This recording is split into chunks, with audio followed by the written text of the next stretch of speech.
Halo, assalamualaikum warahmatullahi wabarakatuh. Salam Jinso. Terima kasih sudah setia bersama channel saya yang sepi. Walaupun sepi tapi keren abis. Pemirsa dimanapun berada, pada kesempatan kali ini saya akan kembali menyampaikan pendapat saya. Apa yang ada dalam otak saya akan saya sampaikan di YouTube ini untuk bisa mendapatkan tanggapan dari pemirsa channel saya. Dan pada kesempatan kali ini topik pembahasan saya tentang temuan di daerah saya warga IKSPI Kerasakti Karbitan. Jadi kita mulai saja pembahasannya ini dari pertama tentang pelatih.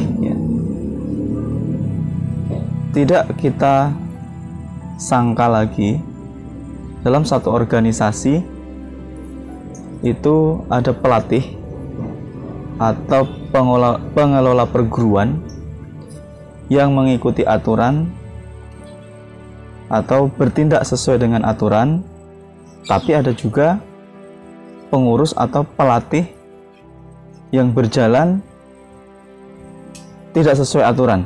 Nah, jika satu organisasi itu memiliki aturan, ada ADART, ada peraturan perguruan kalau dalam pencaksilat ya, maka organisasi tersebut bisa dikatakan bagus jika sesuai dengan aturan yang dibuat di dalam perguruan tersebut. Nah, berkaitan dengan itu, sekarang ini ada temuan saya itu di daerah saya. Sekali lagi di daerah saya ada pelatih yang mengesahkan warga atau menaikkan tingkatnya, siswa-siswanya dinaikkan tingkatnya tanpa mengikuti aturan perguruan. Karena dalam aturan perguruan itu untuk IKSPI Kerasakti ada 3 kali kenaikan tingkat dalam 1 tahun, tapi dalam tanda kutip ya, per 4 bulan itu tidak seharusnya murid atau siswa baru yang mengikuti dari dasar itu langsung per 4 bulan bisa mengikuti jadwal kenaikan tingkatnya. Karena biasanya yang saya temui, setiap 4 bulan itu belum tentu murid kita itu mampu menguasai materi dalam satu tingkatan. Jadi kebanyakan itu yang sering saya temui itu paling cepat 1 tahun ya. Jadi 1 tahun itu paling cepat. Ada yang lebih, bahkan 2 tahun, 3 tahun baru bisa ke jenjang warga. Ini yang standarnya. Jarang sekali ada yang mampu mengikuti kenaikan tingkat sesuai jadwal ya. Nah, yang saya temui ada laporan-laporan ini di Bengkulu Utara. Sekali lagi di Bengkulu Utara ada pelatih yang menaikkan siswanya menjadi warga tanpa prosedur latihan. Dalihnya itu privat ya. Padahal privat itu maksudnya bukan berarti seorang itu mengikuti organisasi bela diri di IKSPI Kerasakti tanpa prosedur latihan. Itu privat, itu sifatnya dipercepat. Jadi kalau ada orang yang memiliki pekerjaan kemudian ingin ikut organisasi, jadwal latihan dipercepat. Mungkin seminggu yang harusnya 2 kali bisa rutin 4 kali atau 1 hari 1 kali, seperti itu. Dipercepat dalam menguasai jurus itu. Itu privat namanya. Nah, yang saya terapkan di kepengurusan cabang itu tidak ada salah satu siswa pun yang boleh naik sabuk tanpa mengikuti latihan sesuai dengan aturan perguruan dan tanpa menguasai materi dari tingkatan masing-masing. Itu yang diterapkan. Sayangnya ada oknum-oknum pelatih yang belum bisa diajak berorganisasi, masih ingin mandiri segala macam, menerapkan kenaikan warga tanpa prosedur latihan yang sesuai dengan aturan perguruan. Ini akan jadi masalah. Kenapa? Setelah jadi warga, tentu saja tidak bisa diandalkan untuk melanjutkan lagi untuk mencari siswa baru kemudian melatihnya sesuai materi yang dikuasainya. Kenapa? Jelas dia tidak menguasai materinya. Kalaupun menguasai paling 1-2 jurus ya, tidak semua. Lalu kemana kita akan mengarahkan perguruan kita ini, organisasi kita ini, kalau kader atau anggota barunya tidak menguasai materinya? Padahal yang kita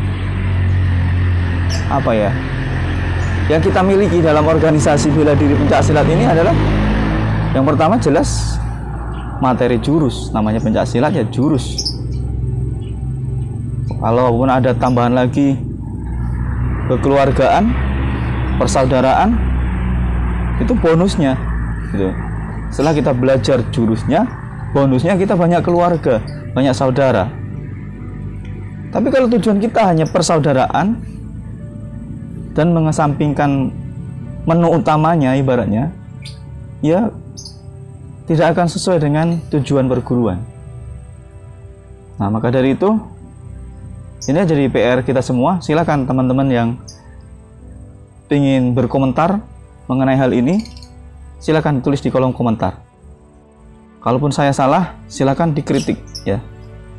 Kalau pendapat saya, dalam perguruan ini kita harus mencari anggota atau kader baru yang mampu menguasai keseluruhan, baik materi jurus, terus kalau ini ke IKS-an ya. Bentar, ada ayam lewat. Ke IKS-an itu artinya ada kekeluargaan, persaudaraan, dan juga ada ilmu-ilmu kerohanian. Ilmu kerohanian ini adalah diambil dari kebaikan-kebaikan dalam ilmu agama. Ya, ini ilmu agama yang banyak sekali itu mengatur semua lini kehidupan, diambil beberapa, diterapkan dalam perguruan ini. Inilah ilmu kerohanian yang ada dalam IKSP Ikra Sakti.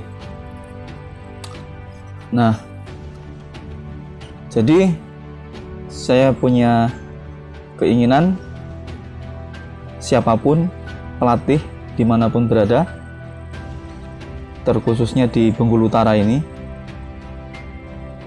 ayo jangan takut kita berorganisasi atau menjadi satu dalam wadah yang teratur sesuai dengan aturan perguruan. Jangan egois, merasa lebih senior, merasa lebih hebat, terus mengembangkan perguruan sendiri, padahal di situ ada induk perguruan yang berorganisasi secara baik sesuai aturan. Jangan takut ada yang akan mengambil hak-hak dari pelatih-pelatih. Tidak ada. Dalam organisasi di Bengkulu Utara ini, pencaksilat IKSP Ikra Sakti, kita memberikan fasilitas, wadah, dan meluruskan tujuan supaya satu tujuan, tidak terpecah belah, tidak berjalan sendiri-sendiri, tidak mencari keuntungan sendiri-sendiri. Nah, ini yang dikhawatirkan ini tadi. Kalau kita terpecah-pecah, ada oknum-oknum yang ingin mencari keuntungan dari organisasi ini, kita tidak bisa memantau. Tapi kalau kita ini bersatu dalam satu wadah, maka hal-hal seperti ini akan bisa kita hindari. Nah, maka dari itu saya tanya sekali lagi, apa tujuan kita mengikuti organisasi ini? Kenapa harus ngotot jadi warga kalau tidak menguasai ilmunya? Kenapa pelatih-pelatih ini punya minat tinggi menjadikan orang jadi warga yang dia tidak tahu tujuannya apa menjadi warga? Ayo kita pikir bersama. Jangan sampai hal-hal ini jadi masalah di kemudian hari. Karena untuk yang pertama saya jelas ada yang merasa saya aja ngikutin perguruan ini, digembleng sampai ibaratnya mati-matian lah untuk berjuang mendapatkan sabuk biru. Kok yang lain gampang aja itu, 2 minggu latihan atau mungkin 4 bulan latihan jadi warga. Nah itu kan, nah ini bukan rahasia, ini ada, memang benar-benar ada. Jadi kalaupun ada yang nanti mau menyalahkan saya punya faktanya. Jadi nggak usah ditutupin. Inilah yang harus kita rubah supaya kita lebih baik. Jangan ditutup-tutupin yang seperti ini. Jangan kita biarkan orang-orang ini berkembang dalam organisasi, karena orang-orang inilah yang akan merusak organisasi ini dari dalam nantinya, karena dia tidak paham bagaimana berorganisasi di dalam IKSP Ikhlas Sakti ini yang sesungguhnya. Nah, mungkin itu saja untuk kali ini. Saya tanya, mau apa jadi warga? Apa tujuan menjadi warga? Ayo diingat-ingat lagi, tujuan kita mengikuti organisasi ini apa? Jangan sampai kita jadi bagian orang yang merusak perguruan ini. Terima kasih sudah menonton saya ngoceh. Ini adalah fakta dan realita. Mari kita sama-sama mengarah ke yang lebih baik. Kalau ada yang tersinggung, saya minta maaf. Saya akhiri. Assalamualaikum warahmatullahi wabarakatuh. Salam Jinso.